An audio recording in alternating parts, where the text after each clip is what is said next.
নমস্কার, আজকে অ্যাসিড ও ক্ষার ও লবণ এর আলোচনা করা হোক। অ্যাসিডের সংজ্ঞা: অম্ল হলো এমন একটি পদার্থ যা জলে দ্রবীভূত হয়ে হাইড্রোজেন আয়ন উৎপন্ন করে। উম, অ্যাসিডের জলীয় দ্রবণ নীল লিটমাসকে লাল করে। এর স্বাদ হচ্ছে টক। এরা ধাতব কার্বনের সাথে বিক্রিয়া করে লবণ, জল ও কার্বন ডাই অক্সাইড তৈরি করে। অ্যাসিডের প্রকারভেদ: অ্যাসিড হচ্ছে দু প্রকার: তীব্র অ্যাসিড এবং মৃদু অ্যাসিড। তীব্র অ্যাসিড কোনগুলি? যেগুলো হচ্ছে জলীয় দ্রবণে সম্পূর্ণরূপে বিয়োজিত হয়ে হাইড্রোজেন আয়ন উৎপন্ন করে, তাদের হচ্ছে তীব্র অ্যাসিড বলে। উদাহরণ: nitric acid, sulphuric acid, hydrochloric acid ইত্যাদি হচ্ছে তীব্র অ্যাসিড। এবং মৃদু অ্যাসিড কোনগুলি? যেগুলো হচ্ছে জলীয় দ্রবণে আংশিকভাবে বিয়োজিত হয়, অর্থাৎ অ্যাসিডের সকল অণু হাইড্রোজেন আয়ন তৈরি করতে পারে না, তাদের হচ্ছে মৃদু অ্যাসিড বলে। উদাহরণ: acetic acid, methanoic acid, ethanoic acid, citric acid, formic acid, carbonic acid. এরা হচ্ছে মৃদু অ্যাসিড। অ্যাসিডের ব্যবহার এবং গুরুত্ব: এরা অনেকভাবে ব্যবহার করা হয়, যেমন খাদ্য সংরক্ষণ, স্বাস্থ্য ও নিরাময়, হজমের সহায়তা করে। স্বাস্থ্য সংরক্ষণে হচ্ছে অ্যাসিটিক অ্যাসিড এর জলীয় দ্রবণ হচ্ছে যেমন আমের আচার, জলপাইয়ের আচার, এরা হচ্ছে সংরক্ষণ করতে সাহায্য করে। ব্যাকটেরিয়া ধ্বংস করে খাবার তাজা রাখে। হজমে যেমন HCl, হাইড্রোক্লোরিক অ্যাসিড ব্যবহার করা হয় বা গুরুত্ব এর। তারপর স্বাস্থ্য নিরাময়: ভিটামিন সি বা অ্যাসকর্বিক অ্যাসিড। ভিটামিন সি এর অপর নাম হচ্ছে অ্যাসকর্বিক অ্যাসিড, যা ক্ষত সারাতে এবং স্কারভি রোগ প্রতিরোধে ব্যবহার করা হয়। তারপর পরিষ্কারক হিসেবে টয়লেট পরিষ্কার করার জন্য hydrochloric acid, nitric acid, H2SO4 মানে সালফিউরিক অ্যাসিড ব্যবহার করা হয়। শিল্প ও কৃষিতে গাড়ির ব্যাটারিতে সালফিউরিক অ্যাসিড ব্যবহার করা হয়। তারপর অ্যামোনিয়াম সার কারখানায়, যেমন ammonium nitrate, ammonium sulphate, ammonium phosphate তৈরির জন্য nitric acid, sulphuric acid, phosphoric acid ব্যবহার করা হয়। এর অপব্যবহার ও সতর্কতা: অ্যাসিড হচ্ছে মারাত্মক ক্ষতিকর জিনিস। এটা যদি দেহে বা শরীরে লাগে তাহলে এটা পুড়ে যাবে, ক্ষত সৃষ্টি করবে, এটা পড়বে। ঠিক আছে, নোটস আমি দিয়ে দেবো টেলিগ্রামে। নেক্সট, ক্ষার, ক্ষারক ও ক্ষার, বেস এবং অ্যালকালি। সংজ্ঞা হচ্ছে ক্ষারক হলো কোনো ধাতুর অক্সাইড বা হাইড্রোক্সাইড যৌগ যা অ্যাসিডের সাথে বিক্রিয়া করে লবণ ও জল তৈরি করে। ক্ষারক হলো লিটমাস কাগজের নীল রং করে এবং জলে দ্রবীভূত হয়ে হাইড্রক্সিল আয়ন উৎপন্ন করে। অ্যাসিড হচ্ছে H+ আয়ন উৎপন্ন করে। বেস মানে ক্ষার হচ্ছে হাইড্রক্সিল মানে OH- আয়ন উৎপন্ন করে। এটা মাথায় রাখবে। অ্যাসিড হচ্ছে H+ আয়ন, আর বেস মানে ক্ষার হচ্ছে OH- আয়ন উৎপন্ন করে। ঠিক আছে, এবার ক্ষার ও ক্ষারকের মধ্যে পার্থক্য: যে সমস্ত ক্ষারক জলে দ্রবীভূত হয় এবং হাইড্রক্সিল আয়ন উৎপন্ন করে তাদের হচ্ছে ক্ষার বলে। যে সকল ক্ষারই কিন্তু ক্ষারক, কিন্তু সকল ক্ষারক ক্ষার নয়। যেমন FeOH2 ক্ষারক হলেও ক্ষার নয়। ক্ষার এর প্রকারভেদ: তীব্র ক্ষারক এবং মৃদু ক্ষারক। তীব্র ক্ষারক কোনগুলি? যারা হচ্ছে সম্পূর্ণরূপে OH- আয়ন উৎপন্ন করে তাদের হচ্ছে তীব্র ক্ষারক বলে। যারা আংশিকভাবে বিয়োজিত হয়, OH- আয়ন উৎপন্ন করে, তাদের হচ্ছে মৃদু ক্ষারক বলে। তীব্র ক্ষারকের উদাহরণ হচ্ছে CHOH এবং LiOH, সেটি হচ্ছে মৃদু ক্ষারক।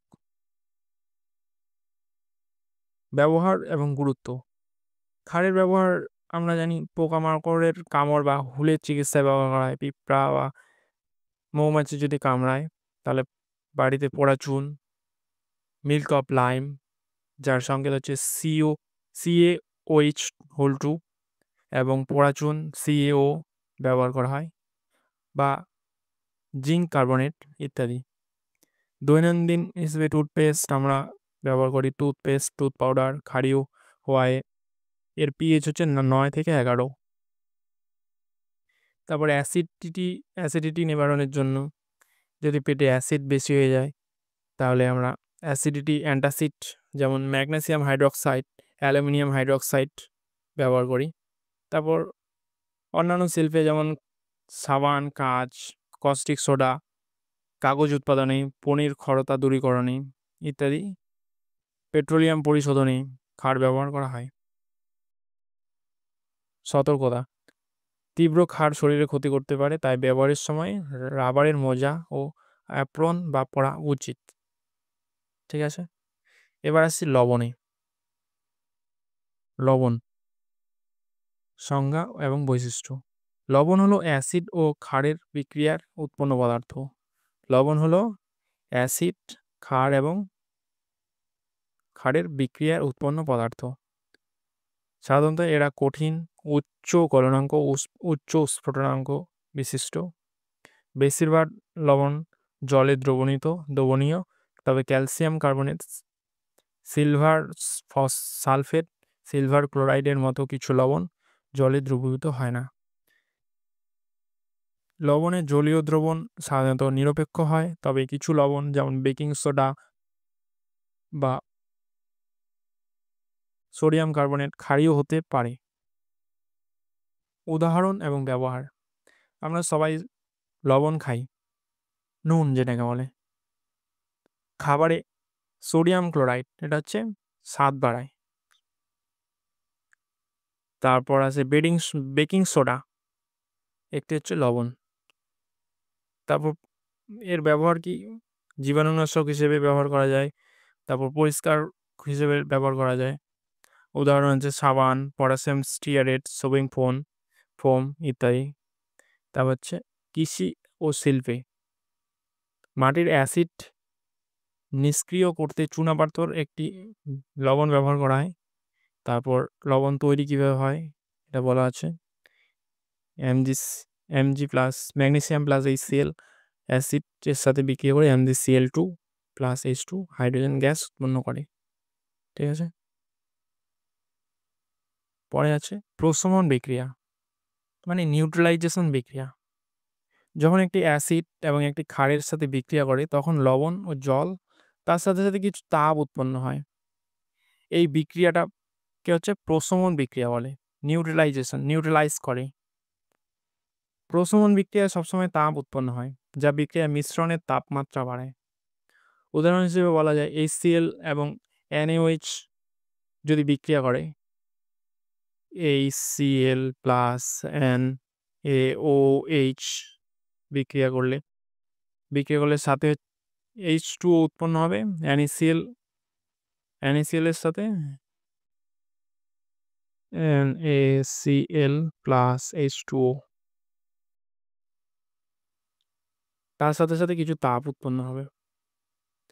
HCl এর সাথে NaOH যদি যুক্ত হয় তাহলে NaCl প্লাস H2O, তার সাথে সাথে কিছু তাপ উৎপন্ন হবে।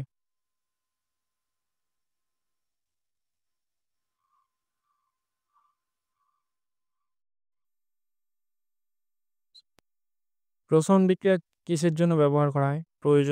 প্রয়োজন কি এটার?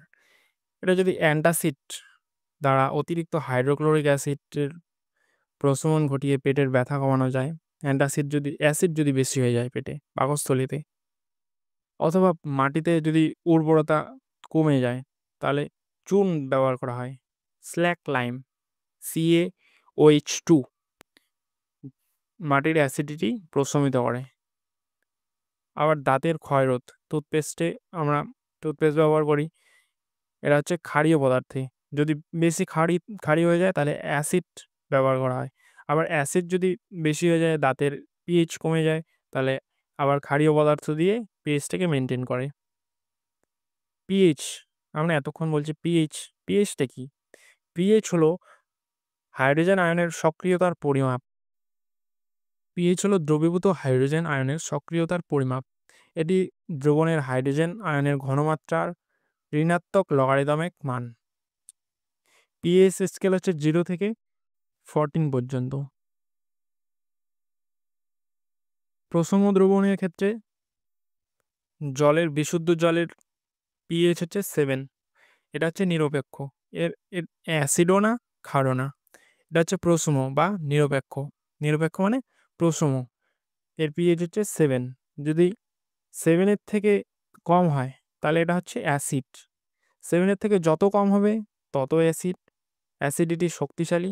যদি পিএইচ হচ্ছে 7 এর থেকে বেশি হয়ে যায় তাহলে হচ্ছে এটা ক্ষারীয় দ্রবণ। যত বেশি হবে 7 এর থেকে পিএইচ তত হচ্ছে ক্ষারত্ব বেশি হবে। বুঝতে পেরেছো? এটা যদি 7 হয়, উপরে যদি যায় তাহলে হচ্ছে ক্ষার হবে, নিচে গেলে অ্যাসিড হবে। এর গুরুত্ব কি আছে? জীবনবিজ্ঞান, রসায়ন, কৃষিবিজ্ঞান, বনবিদ্যা, পরিবেশ, জীবন, ফরেনসিক পরীক্ষা, খাবারের মান যাচাই করার জন্য, ঔষধ, কলমের কালি, বেকারি, লজেন্স, অনেক কিছুতে ব্যবহার করা হয়। মানবদেহে যেমন ধমনীর রক্তে পিএইচ হচ্ছে 7.4। মানে আমাদের রক্তটা হচ্ছে একটু সামান্য ক্ষারধর্মী, ক্ষার জাতীয়, অ্যাসিড না কিন্তু ক্ষার। সামান্য পরিবর্তন মারাত্মক হতে পারে। লাল আর পিএইচ হচ্ছে 6.6 এর কাছাকাছি, এবং পাকস্থলীর পিএইচ হচ্ছে 2, মানে HCl, মানে হাইড্রোক্লোরিক থাকে, তার জন্য পিএইচ হচ্ছে কম। এটা হচ্ছে অ্যাসিড, পাকস্থলীতে অ্যাসিড থাকে তাই পিএইচ হচ্ছে 2। কৃষিতে মাটির পিএইচ যদি কমে যায় তাহলে বাড়ানোর জন্য দেওয়া হয়, ক্ষার জাতীয় পোড়াচুন দেওয়া হয়। তারপর ত্বকের পিএইচ হচ্ছে 4 থেকে 6 এর মধ্যে, যা হচ্ছে অ্যাসিডিক। শিশুদের ক্ষেত্রে 7 এর কাছাকাছি হয়। প্রাপ্তবয়স্কদের হচ্ছে 5.5, মানে একটু অ্যাসিডিক। পরে আছে নির্দেশক, ইন্ডিকেটর। নির্দেশক হলো এমন একটি রাসায়নিক পদার্থ যা অ্যাসিড আর ক্ষারের হচ্ছে বিক্রিয়ায় উপস্থিত থেকে নিজেদের বর্ণ পরিবর্তন করে। আমরা কিভাবে বুঝবো যে এটা অ্যাসিড নাকি ক্ষার? তার জন্য আমরা ব্যবহার করি হচ্ছে নির্দেশক। নির্দেশক হচ্ছে পিএইচ পরিবর্তন করে না, কিন্তু তাদের নিজের হচ্ছে রং বা নিজের প্রপার্টিস, বৈশিষ্ট্য চেঞ্জ করে। Thank you. নির্দেশকের পরের পার্টটা আরও আসবে। ধন্যবাদ।